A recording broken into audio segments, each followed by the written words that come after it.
kamu diapain nak? Saya dulu sama om itu, kalau saya pukul, mungkin sudah bonyok-bonyok itu muka orang, saya tampar.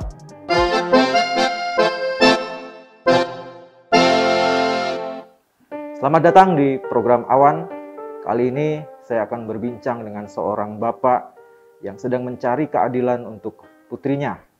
Putrinya adalah seorang anak berusia 9 tahun yang mengalami pelecehan seksual. Dan tidak hanya itu, bapak ini juga sedang mengalami proses hukum terhadap dirinya karena ia dilaporkan justru oleh terduga pelaku pelecehan seksual tersebut atas dugaan pemukulan. Sudah hadir bersama kita sebut saja beliau Bapak. Apa kabar, Pak? Baik kok. Kalau boleh tahu apa Pak kegiatan Bapak sehari-hari? Kegiatan saya tuh sehari-hari bersama istri membuat kue, dijual secara online. Ya, istilahnya saya bangun pagi, bantu istri, bantu dijualkan, ngantarkan, itu aja kegiatan saya. Putra Bapak ada berapa? Putra saya ada 2, 1 putri, 1 putra.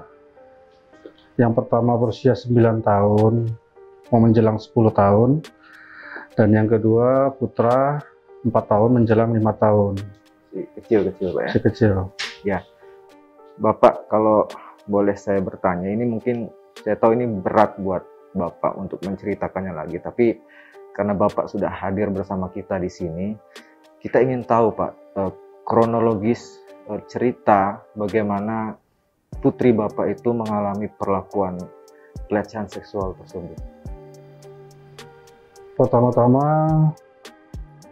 waktu mau beranjak maghrib, putri saya mengajak sholat ke musola, dan itu dia mengajak mengajak adiknya untuk berangkat bareng. Nah, sebelum itu dia mengajak saya juga, tapi saya bilang, kamu duluan dulu nak, nanti bapak nyusul. Nah, kemudian mereka berangkatlah. Itu kan menjelang maghrib itu kan ya sedikit lumayan lama untuk bermain buat mereka. Anak saya yang perempuan itu pertama itu bermain di depan rumah si pelaku, atau disebut juga ya, nggak tahu tuh rumah siapa, anggap aja itu rumah saudaranya atau apa, nggak tahu saya. Dia bermain ayunan. Nah, setelah dia bermain ayunan, dia melihat pintu rumahnya tempat biasa dia bermain.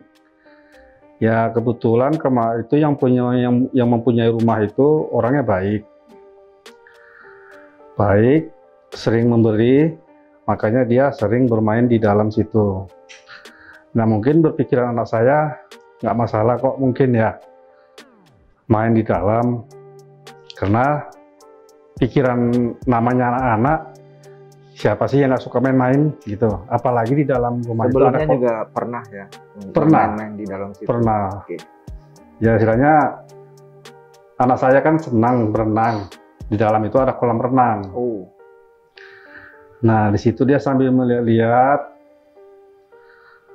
kolam renang, nggak tahu apa yang terjadi di dalam. Kemudian saya berangkatlah ke musola. Berangkat, di situ kan kebetulan di tetangga saya kan ada yang meninggal dunia. Nah, sekalian saya di musola itu tahlilan. Nah, dan kemudian itu setelah saya tahlilan, sekitar habis isya, sholat isya, saya kembali ke rumah. Sebelumnya itu anak saya bercerita kepada istri saya bahwa ceritanya itu anak saya diperlakukan tidak senonoh dengan, katanya om siapa namanya itu. Saya pun tidak kenal. Saya tuh dari situ saya belum tahu. Saya kembali ke rumah. Situ anak saya bercerita. Pas istri saya keluar dari kamar mandi, habis mandi, Di situ saya menangis. Saya tanya, kenapa kamu menangis? Aku kasihan yang katanya gitu. Loh kenapa? Aku tanya gitu. Aku kan tidak senonoh. Kenapa diapain dia? Gitu. Barulah cerita anak saya. Kamu diapain nak? Saya bilang. Aku di ini, saya dipeluk sama om itu. Kemudian dia mencium aku, bibirku, dimasukkan ke mulutku, terus aku diremas. Loh kok bisa sampai seperti itu? Aku nggak tahu, aku sudah berontak katanya. Tapi pegangan om itu kuat. Aku nggak bisa lari. Nggak lama kemudian aku berontak lagi. Aku bisa lari.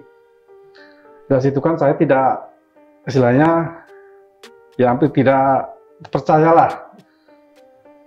Saya tanya berkali-kali sama anak saya. Yang betul seperti itu ceritanya. Iya Pak, sambil anak saya menangis. Saya tanya lagi, benar seperti itu ceritanya. Benar Pak. Nah kemudian itu, saya ajak anak saya. Tunjukkan sama Papa, yang mana orangnya. Saya ajak anak saya. Saya ajak, yang mana rumahnya? Yang ini Pak. Yang mana orangnya? Itu pas itu saya kan orangnya masih di dalam. Putri Bapak masih tetap menangis itu ya? Masih menangis. Saya ajak, saya gedor pintunya. Mas, tolong keluar sebentar. Saya bilang kan, lama baru keluar. Nah, kemudian keluarlah si mas-mas ini. Saya tunjuk yang mana orangnya nak.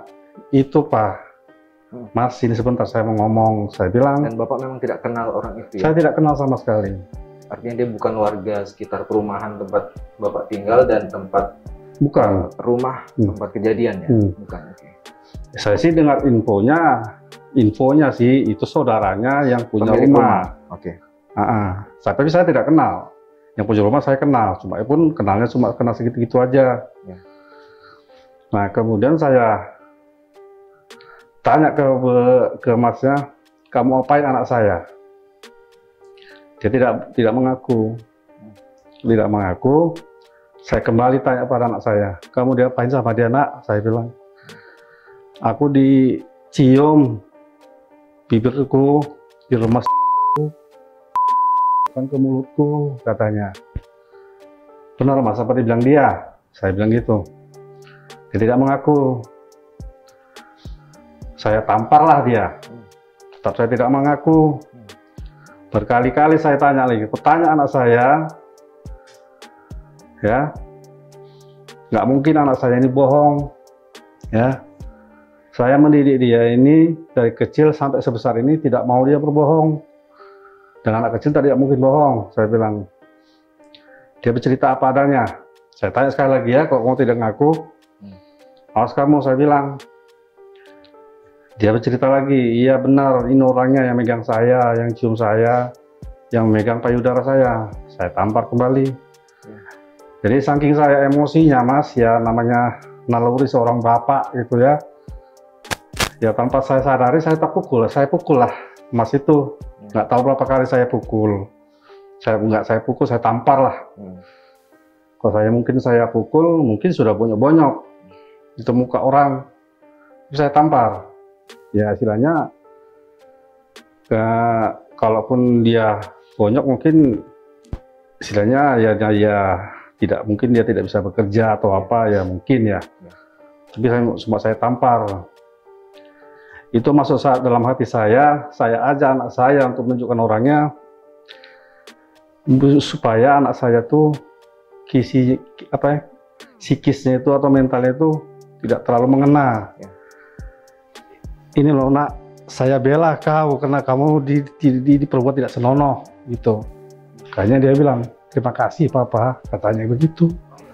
Ya, Papa telah bela saya, katanya gitu. Bapak cukup dekat ya dengan putri Bapak? Saya dekat sekali kedua anak saya. Apapun yang mereka lakukan, mereka akan cerita apapun. Gitu. anak saya ini kan periang, Ya. Pak.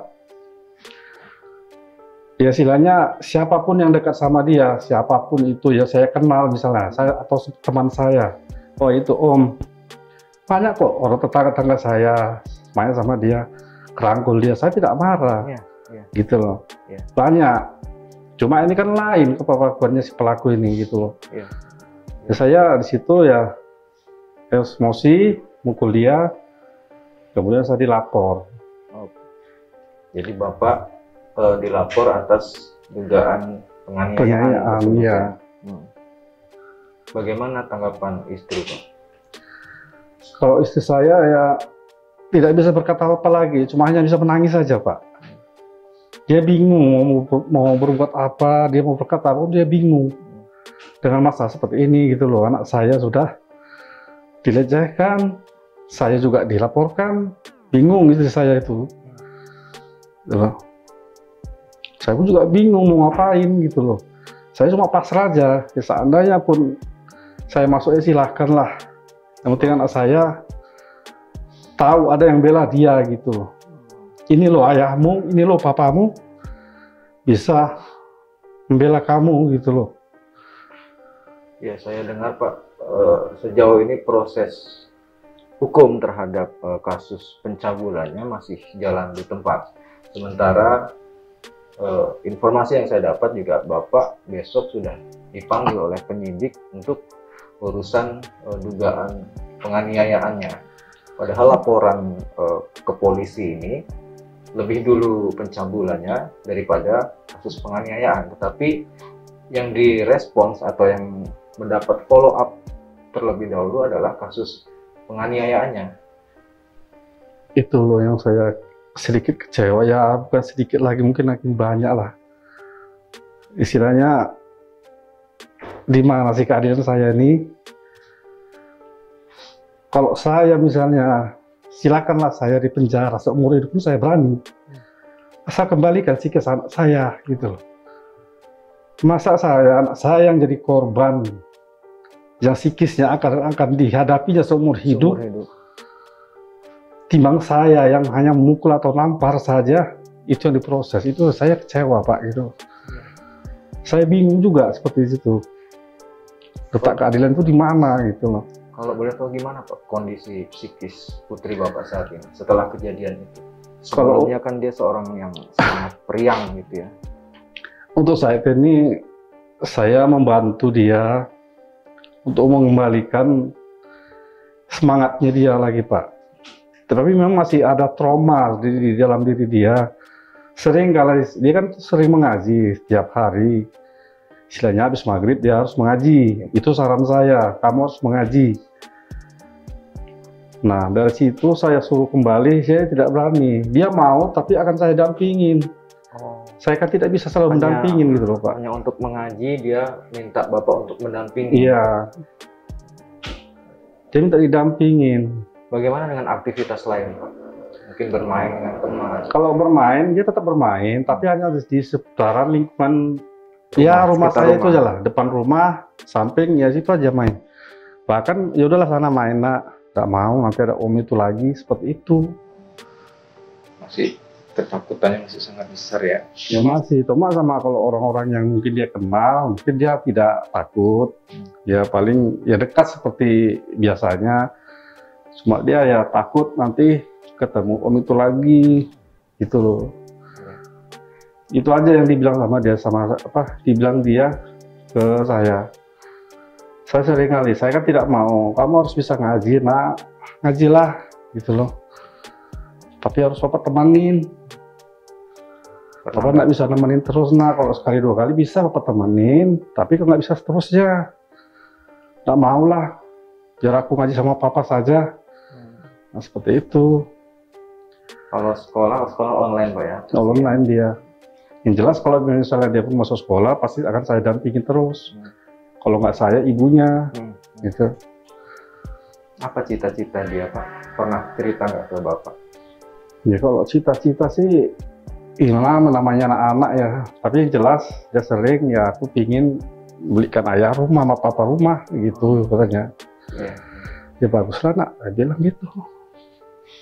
Ya.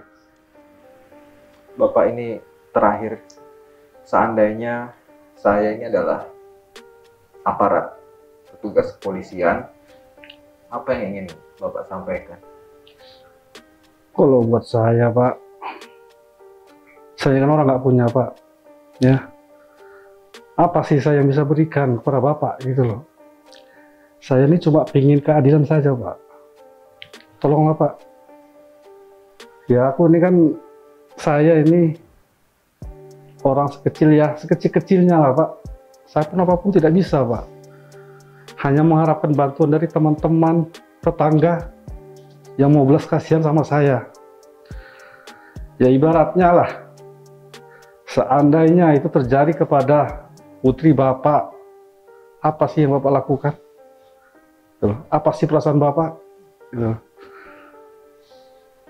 Mungkin akan sama seperti saya. Seandainya pun Bapak tidak dapat keadilan kayak seperti saya, mungkin Bapak akan kecewa. Gitu. Jadi untuk Bapak tolong saya, ya Pak ya, beri saya keadilan seadil-adilnya. Jangan anggap saya ini orang besar. Saya tidak punya apa-apa, Pak. Tolong, Pak. Ya ibaratnya saya ini pun ditendang pun ya jatuh sudah. Ya, Anda ini sudah jatuh tertimpa tangga pula. Itu maksud saya, Pak. Jadi saya harapkan kepada Bapak, ya tolonglah Pak, saya. Baik, terima kasih banyak Bapak sudah hadir di program ini dan semoga keadilan yang Bapak harapkan tadi bisa segera terwujud. Terima kasih sekali. Terima kasih. Keadilan seakan menjadi barang langka di negeri ini. Kasus seperti tadi tidak hanya sekali dua kali terjadi. Tentu kita tidak ingin keadilan hanya bisa dinikmati oleh orang yang berduit. Kita ingin keadilan bisa dinikmati oleh seluruh lapisan masyarakat.